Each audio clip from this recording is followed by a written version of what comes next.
लूका की इंजील और उसका 19वां बाब जो 48 आयात पर मुश्तमिल है। वो यरीहो में दाखिल होकर जा रहा था और देखो, जकाई नाम एक आदमी था जो महसूल लेने वालों का सरदार और दौलतमंद था। वो यीशु को देखने की कोशिश करता था कि कौन सा है, लेकिन भीड़ के सबब से देख ना सकता था, इसलिए कि उसका कद छोटा था। बस उसे देखने के लिए आगे दौड़कर एक गूलर के पेड़ पर चढ़ गया, क्योंकि वो उसी राह से जाने को था। जब यीशु उस जगह पहुंचा तो ऊपर निगाह करके उससे कहा, ऐ जकाई, जल्द उतर आ, क्योंकि आज मुझे तेरे घर रहना जरूर है।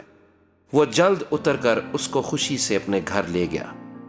जब लोगों ने ये देखा तो सब बड़बड़ा कर कहने लगे कि वो तो एक गुनहगार शख्स के यहाँ जा उतरा। और जकाई ने खड़े होकर खुदावंद से कहा, ऐ खुदावंद, देख, मैं अपना आधा माल गरीबों को देता हूँ, और अगर किसी का कुछ नाहक ले लिया है तो उसको चौगुना अदा करता हूँ। यीशु ने उससे कहा, आज इस घर में निजात आई है, इसलिए कि ये भी इब्राहिम का बेटा है, क्योंकि इब्ने आदम खोए हुओं को ढूंढने और निजात देने आया है। जब वो इन बातों को सुन रहे थे तो उसने एक तमसील भी कही, इसलिए कि यरूशलेम नजदीक था और वो गुमान करते थे कि खुदा की बादशाही अभी जाहिर हुआ चाहती है।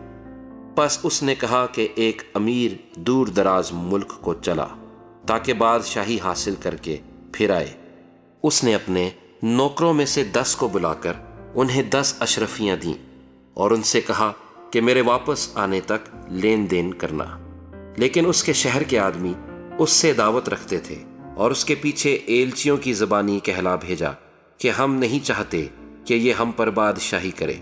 जब वो बादशाही हासिल करके फिर आया तो ऐसा हुआ कि उन नौकरों को बुला भेजा जिनको रुपया दिया था, ताकि मालूम करे कि उन्होंने लेन देन से क्या क्या कमाया। पहले ने हाजिर होकर कहा, ऐ खुदावंद, तेरी अशरफी से 10 अशरफियां पैदा हुई। उसने उससे कहा, ऐ अच्छे नौकर, शाबाश, इसलिए कि तू निहायत थोड़े में दयानतदार निकला, अब तू 10 शहरों पर इख्तियार रख। दूसरे ने आकर कहा, ऐ खुदावंद, तेरी अशरफी से 5 अशरफियां पैदा हुई। उसने उससे भी कहा कि तू भी 5 शहरों का हाकिम हो।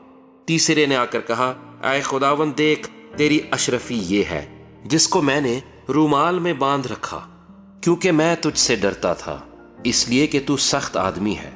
जो तूने नहीं रखा उसे उठा लेता है, और जो तूने नहीं बोया उसे काटता है। उसने उससे कहा, ऐ शरीर नौकर, मैं तुझको तेरे ही मुंह से मुल्जिम ठहराता हूँ। तू मुझे जानता था कि सख्त आदमी हूँ, और जो मैंने नहीं रखा उसे उठा लेता, और जो नहीं बोया उसे काटता हूँ। फिर तूने मेरा रुपया साहूकार के यहाँ क्यों न रख दिया कि मैं आकर उसे सूद समेत ले लेता। और उसने उनसे कहा जो पास खड़े थे कि वो अशरफी उससे ले लो और 10 अशरफी वाले को दे दो। उन्होंने उससे कहा, ऐ खुदावंद, उसके पास 10 अशरफियां तो हैं। मैं तुमसे कहता हूं कि जिसके पास है उसको दिया जाएगा, और जिसके पास नहीं उससे वो भी ले लिया जाएगा जो उसके पास है। मगर मेरे उन दुश्मनों को जिन्होंने ना चाहा कि मैं उन पर बादशाही करूं, यहां लाकर मेरे सामने कत्ल करो। ये बातें कहकर वो यरूशलेम की तरफ उनके आगे आगे चला। जब वो उस पहाड़ पर जो जैतून का कहलाता है, बैत फगे और बैत अनिया के नजदीक पहुंचा, तो ऐसा हुआ कि उसने शागिर्दों में से 2 को ये कहकर भेजा कि सामने के गांव में जाओ, और उसमें दाखिल होते ही एक गधी का बच्चा बंधा हुआ मिलेगा जिस पर कभी कोई आदमी सवार नहीं हुआ, उसे खोल लाओ। और अगर कोई तुमसे पूछे कि क्यों खोलते हो, तो यूं कह देना कि खुदावंद को इसकी जरूरत है। बस जो भेजे गए थे उन्होंने जाकर जैसा उसने उनसे कहा था वैसा ही पाया।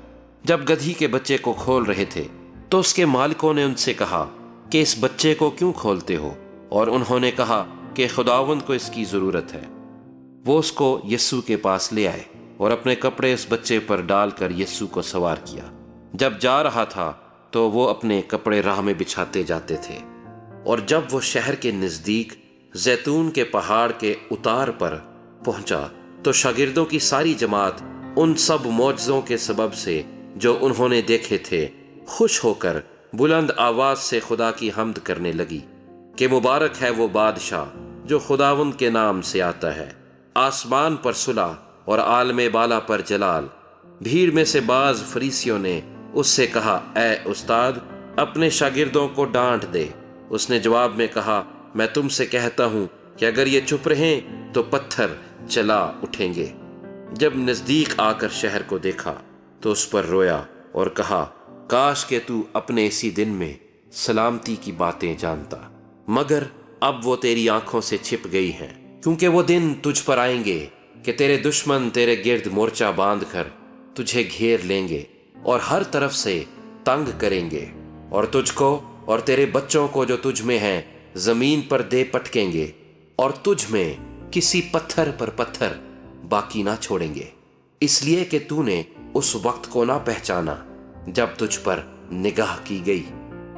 پھر وہ ہیکل میں جا کر بیچنے والوں کو نکالنے لگا اور ان سے کہا، لکھا ہے کہ میرا گھر دعا کا گھر ہوگا، مگر تم نے اس کو ڈاکوؤں کی کھو بنا دیا۔